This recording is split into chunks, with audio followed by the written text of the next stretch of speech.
እንግሊሽ ፕሮናንሲዬሽንን በደንብ ተረድተ ስፒኪንግ ስኪልን ትክክለኛ መሰረት ላይ የመገንባት ፍላጎት ካለ ይህ ትምህርት በጣም ያግዛል። ይሄንንና ከዚህ በኋላ በተከታታይ የምሰራቸውን ቪዲዮዎች በመከታተል የእንግሊሽ ፕሮናንሲዬሽን እውቀትህን በመገንባት ስፒኪንግ ስኪልህን አድቫንስድ ማድረግና እንግሊዝኛን በትክክል መናገር ትችላለህ። በዚህ ቪዲዮ ለእንግሊሽ ፕሮናንሲዬሽን እንደ መግቢያ የሚያገለግሉን ለትምህርቱ መሰረት የሚሆኑ ቁልፍ ቃላትን ትርጉም እናያለን። በእንግሊሽ ፕሮናንሲዬሽን ትምህርት ውስጥ የመጀመሪያው ቁልፍ ቃል ፎኒም ይባላል። ፎኒም ማለት አንድ አነስተኛ የሆነው የአንድ ቋንቋ የድምፅ ክፍል ማለት ነው። የመጨረሻው አነስተኛ ተናጠል ድምፅ ፎኒም ትባላለች። ስለዚህ የተለያዩ ቋንቋዎች የራሳቸው ተቆጥረው የተቀመጡ ፎኒምዝ አሏቸው ማለት ነው። ለምሳሌ ስታንዳርድ እንግሊሽ 44 ፎኒምዝ አሉት። እኛ ሀገር ላይ የምንናገራቸው ቋንቋዎች ለምሳሌ አማርኛ 37 ፎኒምዝ አሉት። አፋን ኦሮሞ 29 የራሱ 5 የተውሶ ድምፆች ካንሰነንት፣ ከዛ 5 አጭርና 5 ረዥም ቫወል ድምፆችን አጣምሮ በአጠቃላይ ወደ 44 ድምፆች ይጠቀማል። ስለዚህ እያንዳንዱ በዓለም ላይ የሚነገር ቋንቋ የራሱ ለንግግር የሚጠቀምባቸው አነስተኛ የድምፅ ክፍሎች አሉ። እነሱ ፎኒም ይባላሉ።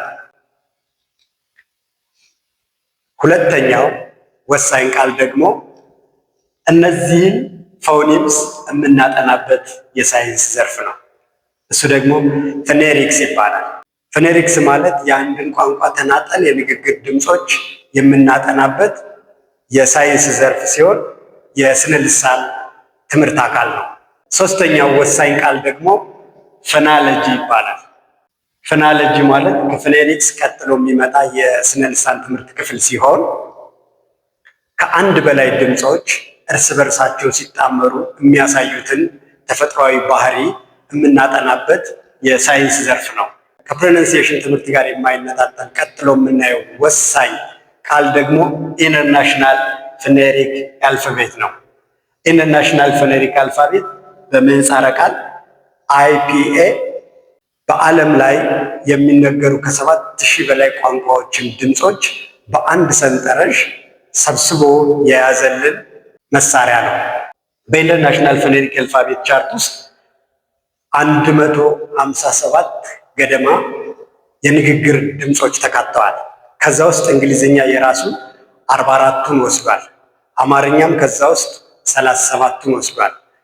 አፋን ኦሮሞም ከዛ ውስጥ 44ቱን ይወስዳል። ስለዚህ እንዲህ ያለ እያንዳንዱ በዓለም ላይ የሚነገር ቋንቋ ከዚህ ከኢንተርናሽናል ፎኔሪክ አልፋቤት ነው ማለት ነው የራሱን ፎኒምስ የሚወስደው። ስለዚህ ኢንተርናሽናል ፎኔሪክ አልፋቤት ማለት ለእንግሊዝኛ ቋንቋ ብቻ እንደ ፕሮናንሲዬሽን መማሪያነት የተቀመጠ መሳሪያ ሳይሆን ዓለም አቀፍ የስነ ልሳን ጥናት መሳሪያ ነው።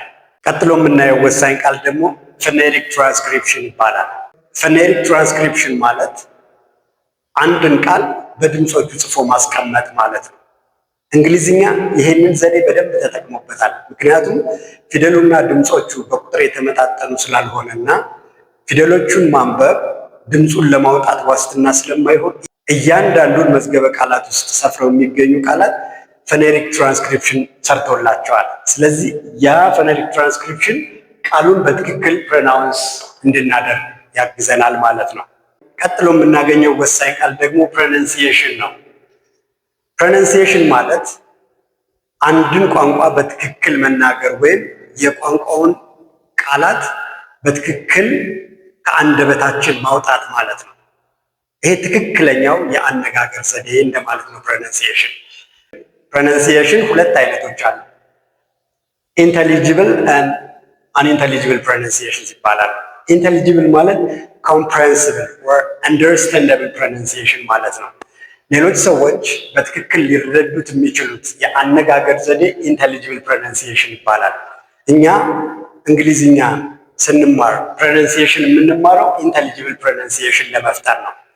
አንኢንተሊጂብል ፕሮናንሲዬሽን የሚባለው ደግሞ ሰዎች አድምጠው ሊረዱት የሚቸግር በጣም ከባድ ትክክለኛ ያልሆነ የአነጋገር ዘዴ ማለት ነው። ስለዚህ አብዛኞቻችን ኢትዮጵያውያን አንኢንቴሊጅብል ፕሮናንሲዬሽን ያለን ወደ ኢንቴሊጅብል ፕሮናንሲዬሽን ለማሳደግ ነው ማለት ነው አሁን ፕሮናንሲዬሽን ላይ እንድንሰራ የሚያስፈልገው።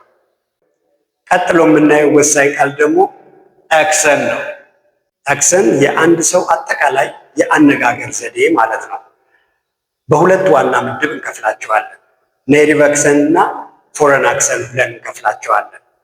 ኔቲቭ አክሰንት የምንለው አንድ ሰው የዛ ቋንቋ ተወላጅ ተናጋሪ ወይም ቋንቋው አፍ መፍቻ ቋንቋው ሲሆን ሊኖረው የሚችል አክሰንት ሲሆን፣ ፎረን አክሰንት የሚባለው ደግሞ አንድ ሰው ያንን ቋንቋ በትምህርት ሲችለው የሚኖረው አክሰንት ነው።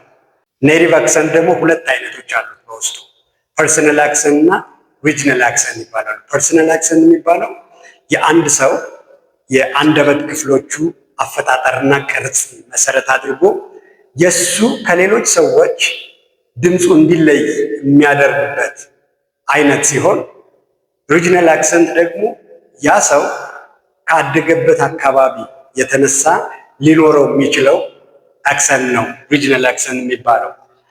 ፎረን አክሰንት ደግሞ ሁለት አይነት አለው። ሃርድ አክሰንት እና ሪዲዩስድ አክሰንት ይባላል። ሃርድ አክሰንት የምንለው ስንናገር በጭራሽ የዛን ቋንቋ ተናጋሪዎች የማይመስል አይነት የራሳችን አፍ መፍቻ ቋንቋ በጣም የተጫነውና አድምጦ ለመረዳት የሚቸግር አይነት አክሰንት ሲኖረን ሃርድ አክሰንት አለን ይባላል። ሪዲዩስድ አክሰንት የሚባለው ደግሞ በትምህርት በልምምድና በከፍተኛ ጥረት ወደ ቋንቋው ተናጋሪዎች የአነጋገር ዘዴ የተጠጋ አነጋገር ስንፈጥር ሪዲዩስድ አክሰንት ኖረን ይባላል። እኛ ለእንግሊዝኛ ፎረን አክሰንት ስለሆነ ያለን ከፎረን አክሰንትም ሃርድ አክሰንት ስለሆነ ያለን ማንኛውም ሰው አድምጦ የሚረዳው አይነት አክሰንት እንዲኖረን ነው እንድንሰራ የሚፈለገው ማለት ነው። በዚህ ቪዲዮ የእንግሊሽ ፕሮናንሲዬሽን ትምህርት ቁልፍ የሆኑ ቃላትን ትርጉምና ይዘት ነው ለማስረዳት የሞከርኩት። ከዚህ ቀጥሎ እንግሊሽ ፕሮናንሲዬሽን በትክክልና በጥልቀት እንድንረዳ የሚያግዙ ተከታታይ ቪዲዮዎች ስለምሰራ እንግሊሽ ፕሮናንሲዬሽን በትክክል በመረዳት ስፒኪንግ ስኪልህን ትክክለኛ መሰረት ላይ መገንባት ከፈለግ የኔን ተከታታይ ትምህርቶች መከታተል አትርሳ። ስለዚህ እንዲህ አይነት ትምህርቶች እንዳያመልጡ አካውንቱን ፎሎ አድርግ። ይህን ቪዲዮ ላይክ እና ሼር በማድረግ ሌሎቹ ጋር እንዲደርስና ብዙ ሰዎች እንዲማሩበት አግዛቸው።